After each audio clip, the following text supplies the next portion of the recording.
안녕하세요. 술문입니다. 슬라브 중에서 방향슬라브에 대한 이야기를 좀 해보겠습니다. 방향슬라브는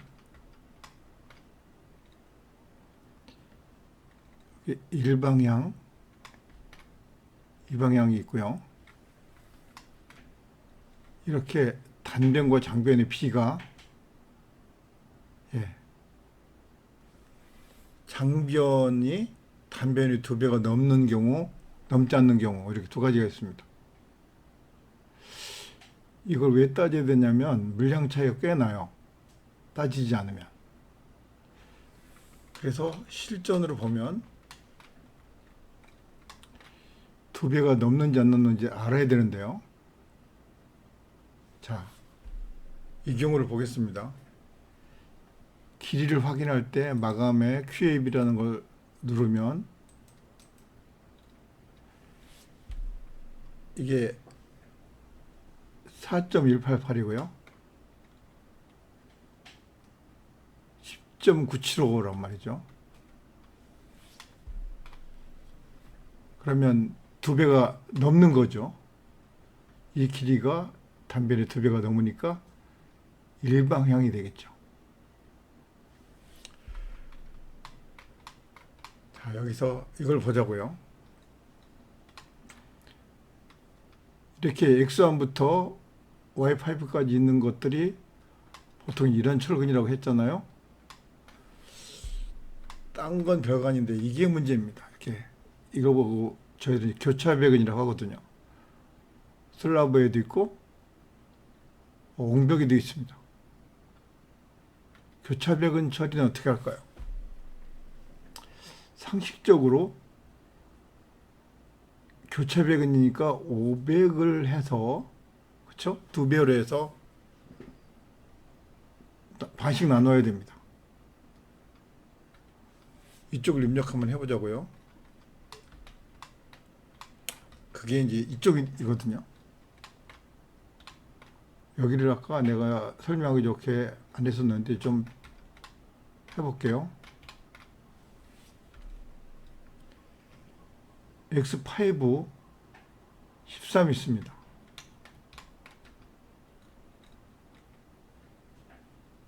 1, 2, 3, 4, 5 이게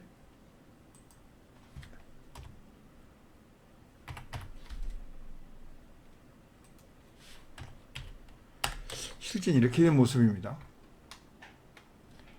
자, 간격을 입력하다 보면 400, 400, 400이니까 여기 0.4겠죠?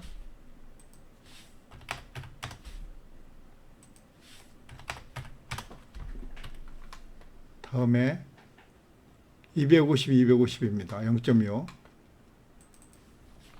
여기는 0.25가 맞는데요. 여기는 2배로 해줘야 돼요. 일단 가볼게요. 그리고 500이 3개입니다.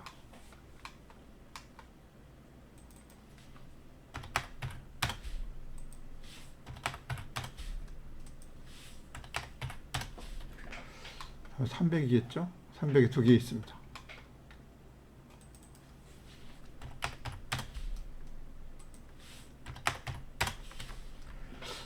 두 배를 했는데요. X5가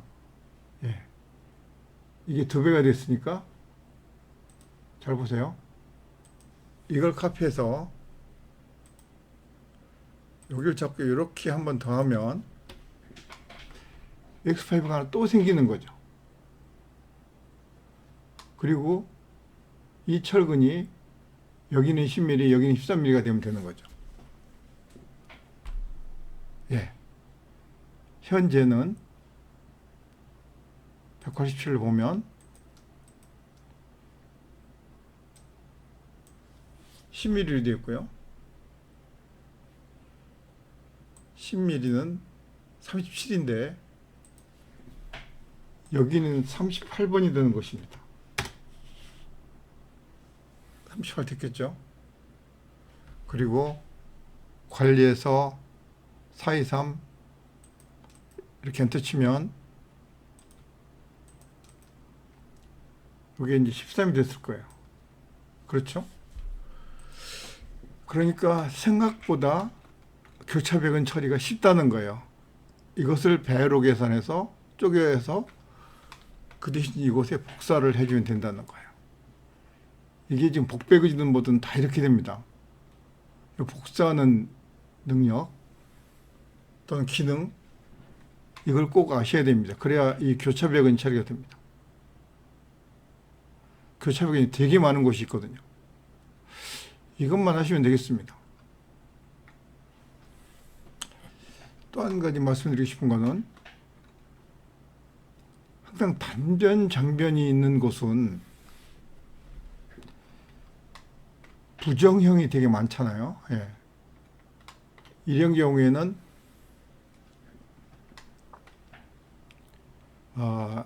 주로 복배근인데요. 가급적이면 개별 산출하는 것이 안전합니다. 산식을 짜기에 따라서 이만큼 한꺼번에 산출하고 이럴 수도 있는데요. 아는 분이 하시면 문제가 안 되고요. 모르고 하면 걱정됩니다. 그래서 분량 검증도 있고 정산돼야 되기 때문에 가급적이면 조각조각 해달라는 거죠. 이렇게 따로따로. 예를 들어서 4 엔터 치고 가공해서 렉탱글을 이렇게 그릴 거 아니에요. 이렇게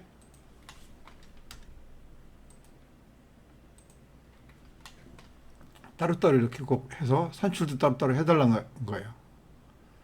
이거 한꺼번에 하는 방법이 있는데 그것은 이제 써니 카페에 주로 설명을 많이 했고요. 처음 배우는 입장에서는 단독으로 이렇게 해야 되고 이것도 다 단독으로 해야 됩니다. 사이즈 비슷하다고 해서 그냥 하시면 안 돼요. 예를 들어 얘기하면 여기도요. 이렇게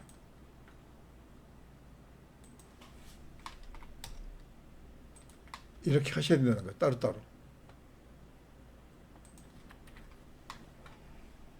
이 사이즈가 정확한지 아닌지 알 수 없잖아요. 그렇죠?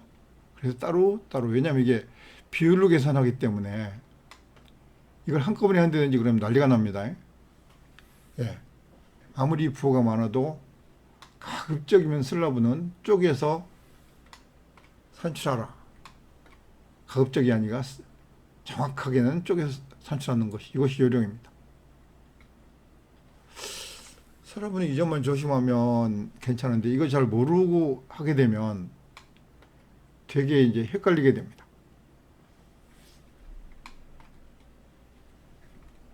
늘 말씀드렸죠. 죽은 13mm, 13mm, 북은 10mm. 이런 부분은 전체적으로 다 지금 동일한 얘기니까 제가 기초의 설명을 꼼꼼하게 해드렸어요.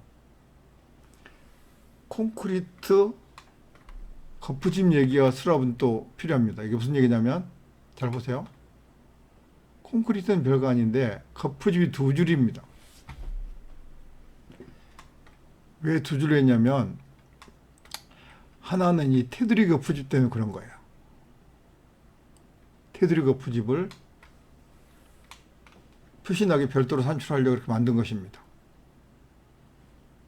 바닥 거푸집, 테두리 거푸집입니다.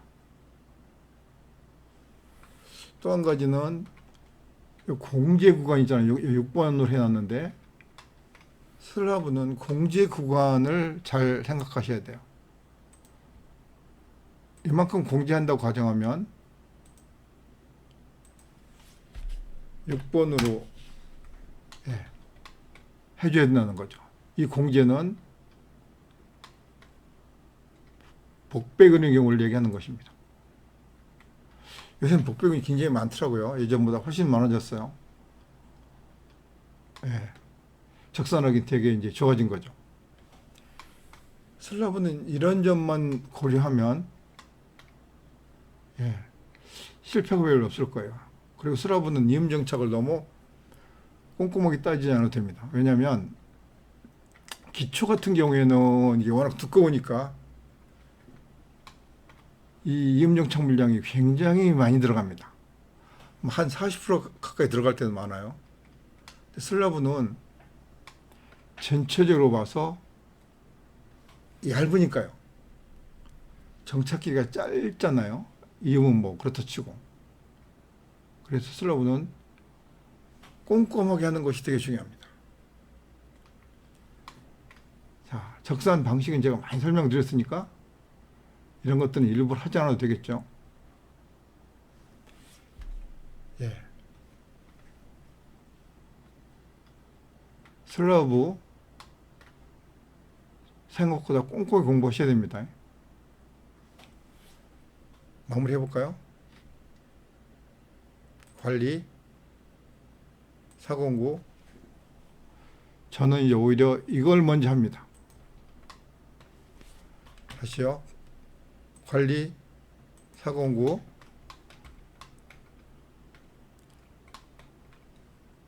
(240으로) 해볼게요. 엔터 치고요. 해당되는 만큼 여기 하나하나 하지 말고 이렇게 한꺼번에 이렇게 하면 이음정착은 한꺼번에 하니까 별로 시간이 안 걸리죠. 그럼 읽는 게 이것만 남습니다. 만약 여기 한다면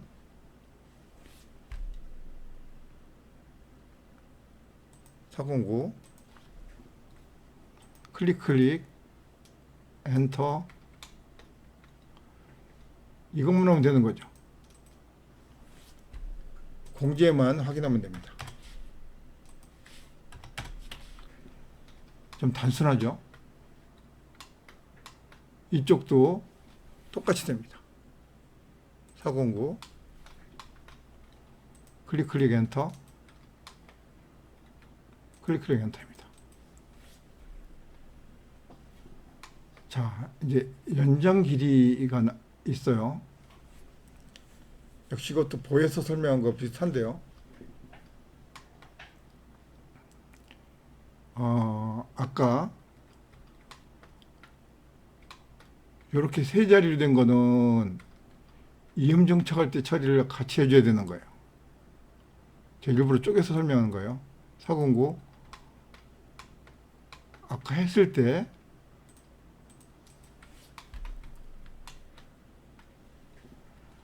여기만 했는데요. 여기까지 같이 해줬어야 된다는 얘기예요. 이렇게 길이니까. 연장근은 여기 어떤 거냐면 연장근 여기 있잖아요. 12D냐 15D냐 이거 얘기하는 거예요. 직경의 12배냐 15배냐 이 차이입니다.